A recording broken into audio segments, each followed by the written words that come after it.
There is a tax charge that has been quietly building inside the GMP equalization process for years, not because pension schemes were doing anything wrong, not because the members affected had made any financial mistake, but because the tax rules in the Finance Act 2004 were written before GMP conversion became a widely used equalization tool, and the interaction between the two created a gap that nobody had sealed. If your former employer's pension scheme is currently carrying out GMP equalization using the conversion method, there is a meaningful chance that gap affects your tax position, specifically your deferred member carve-out protection, the protection that keeps your deferred defined benefit pension completely outside your annual allowance calculation. HMRC published draft regulations to close that gap on the 8th of June 2026. The consultation window closes on the 13th of July 2026. The change, if confirmed, takes effect from the 6th of April 2027. And before you decide whether this has anything to do with you, let me head off the 2 reasons most people will be thinking about leaving. If you left a job with a defined benefit pension years ago and have not thought about it since, you may assume this is something your former employer's scheme handles without involving you. And if you have never heard of the deferred member carve-out, you may assume it is something for higher earners or tax specialists. Both assumptions, in this case, cost people money they should not be losing. The people most directly at risk from this gap are not the people with the most complex financial lives. They are deferred members, former employees sitting on a defined benefit pension they are not yet drawing, who are also actively saving into other pension arrangements right now. If that description fits you or someone in your family, this video is worth your full attention.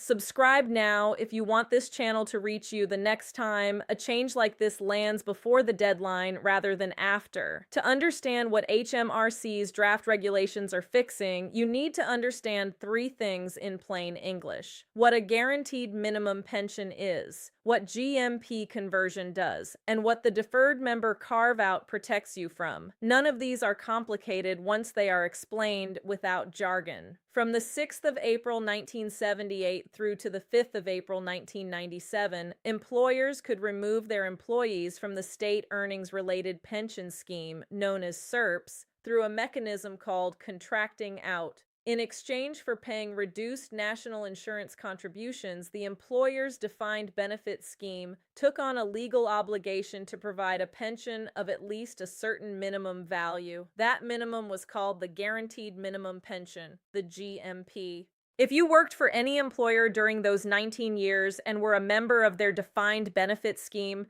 there is a meaningful chance your deferred pension contains a GMP element.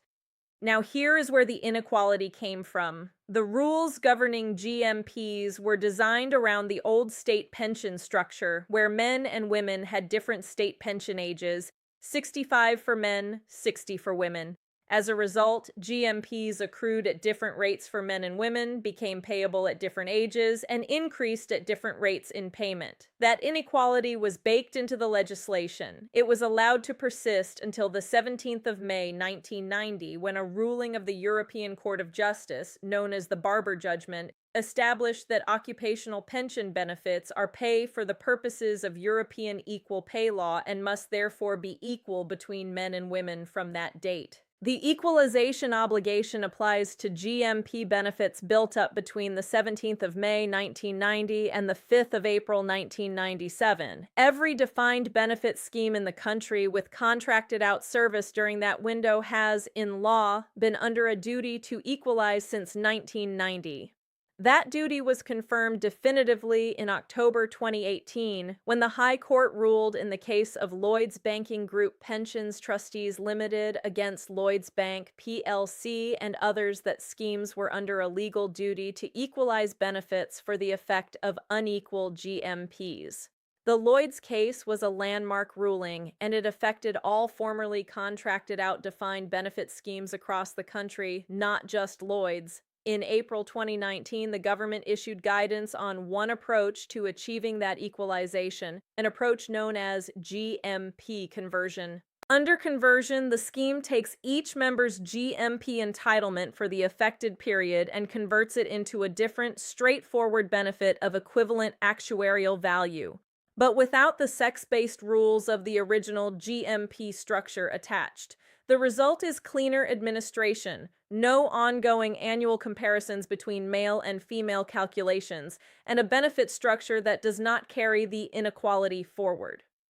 GMP conversion using the DWP's statutory method has become an increasingly popular tool for schemes working through their equalization obligations. Here is the problem. When GMP conversion takes place under the statutory method, the mechanical process of converting the GMP into an ordinary benefit, even where the actuarial value is identical before and after, can, under the existing rules in the Finance Act 2004, generate something called a pension input amount. A pension input amount is, in plain terms, the measure of how much your pension benefit has grown in a given tax year. It is what is tested against the annual allowance. The annual allowance is the yearly cap on pension savings that can receive tax relief, currently £60,000. For most deferred members, the fact that their deferred pension is not actively growing means they are protected by what is called the deferred member carve-out. Under that protection, provided your deferred defined benefit pension is not growing beyond certain permitted revaluation rates, it is treated as generating a zero pension input amount.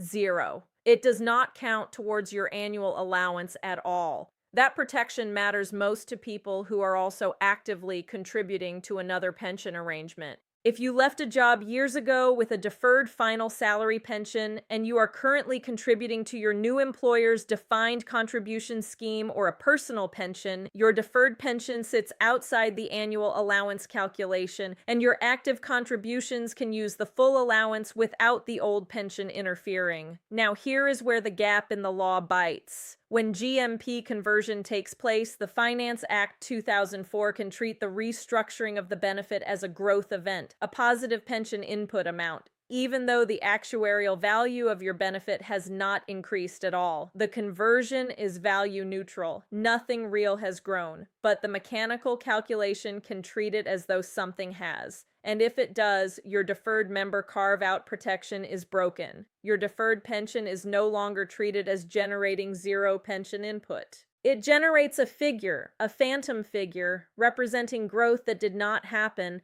and that figure is added to whatever else you contributed to other pensions that year. If the combined total tips you over the annual allowance of £60,000, you face a tax charge on pension growth that was not real, on a process you had no say in and no control over. That is what HMRC's draft regulations, published on the 8th of June 2026, are designed to prevent. The draft regulations amend the Finance Act 2004, specifically Sections 230 and 234, to provide that where GMP conversion takes place, any increase in the value of pension rights arising from that conversion is disregarded for annual allowance purposes. The technical instrument is formally titled the Finance Act 2004, Registered Pension Scheme and Annual Allowance Charge, Order 2026. It is made under Section 238A of the Finance Act 2004. The effect is straightforward in principle. The deferred member carve-out protection is maintained regardless of whether the scheme uses the DWP's statutory conversion method or any other method of equalization. Deferred members will not lose their annual allowance protection solely because of an increase arising from GMP conversion. The change applies to defined benefit and cash balance arrangements. If confirmed after the consultation closes on the 13th of July 2026, it will take effect from the 6th of April 2027 from the 2027 to 2028 tax year onwards. However, the consultation has already surfaced one significant concern from industry professionals. LCP, one of the UK's leading actuarial consultancies, commented publicly on the draft that despite the 4 years since this issue was identified, the draft regulations appear to be drafted too narrowly. Their concern is that the proposed carve-out may only cover the specific step of removing the GMP rules from the converted benefit, rather than the full range of adjustments that GMP conversion involves. If that assessment is correct, it means some conversion scenarios may still fall outside the protection. HMRC's consultation, which closes on the 13th of July 2026 at 11:59 p.m., is precisely the mechanism through which industry bodies and affected parties can raise exactly these concerns. Let me place a person alongside this. Patricia worked for a manufacturing company for 18 years. She left in 2004. Her deferred, defined benefit pension from those years contains a GMP element. She was there during the contracted out years between 1990 and 1997. Since leaving, she has been contributing to her new employer's workplace pension and a personal pension. Her combined contributions to active arrangements in a given year might be £30,000. Her deferred pension is not growing beyond permitted revaluation rates, so it is covered by the deferred member carve-out. Her annual allowance position is clean. Her former employer's trustees decide to equalize using the DWP's statutory GMP conversion method. Under the current law and before HMRC's regulations take effect, that conversion could generate a pension input amount on Patricia's old scheme.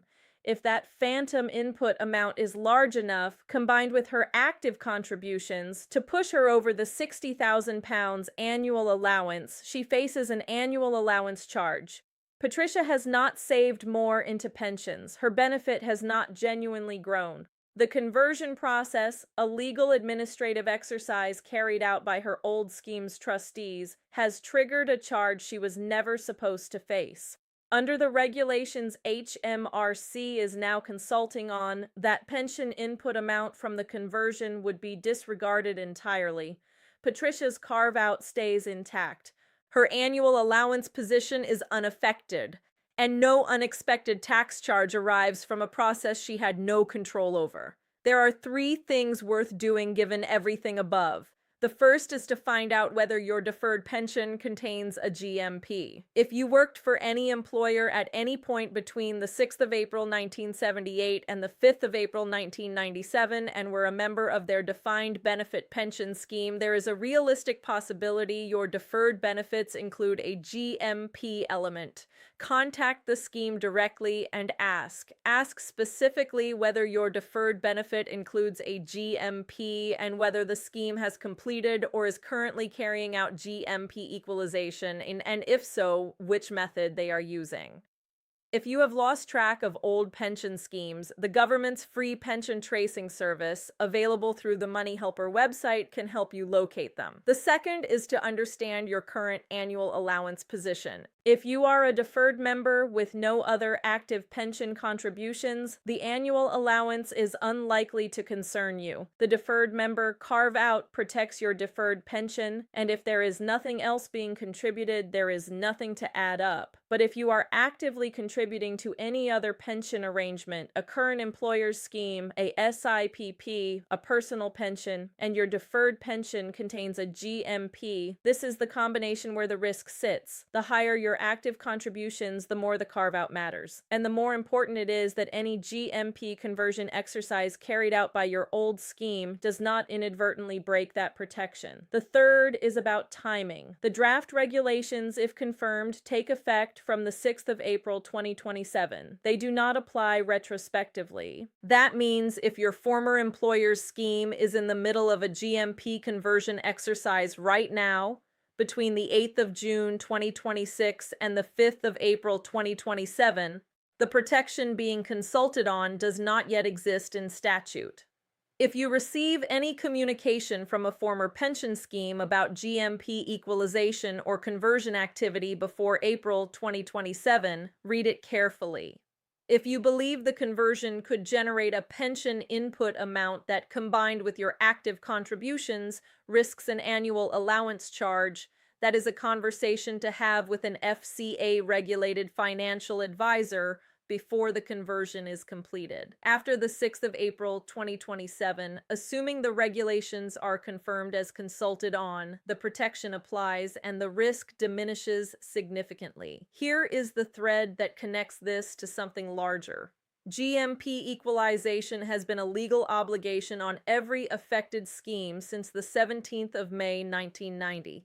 It has taken the industry more than 3 decades to work through the mechanics of delivering it. GMP conversion, the statutory method the DWP published guidance on in April 2019, was supposed to be a clean, efficient way to close out the inequality permanently. The tax interaction with the deferred member carve-out was a gap in the original design, not anyone's fault. A consequence of rules written at different times for different purposes, not yet aligned with each other. HMRC's consultation, open now until the 13th of July 2026, is the mechanism through which that alignment is being made. The consultation is technical. It will be responded to mostly by legal and actuarial professionals, but the people whose tax position it affects are ordinary former employees, people who changed jobs years ago, left their pension where it was, and are now saving for retirement through a different arrangement entirely. They are not watching this process. They are not reading the technical consultation. That is precisely why it is worth understanding. If you know someone who left a defined benefit job years ago and is also currently saving into a pension elsewhere, a parent, a sibling, a colleague approaching their later working years, send this to them, not because they need to take any immediate action, but because knowing whether their old pension contains a GMP, knowing that a conversion exercise could have affected their annual allowance position, and knowing that protection is now being secured in law is the difference between informed planning and a tax charge that arrives from nowhere.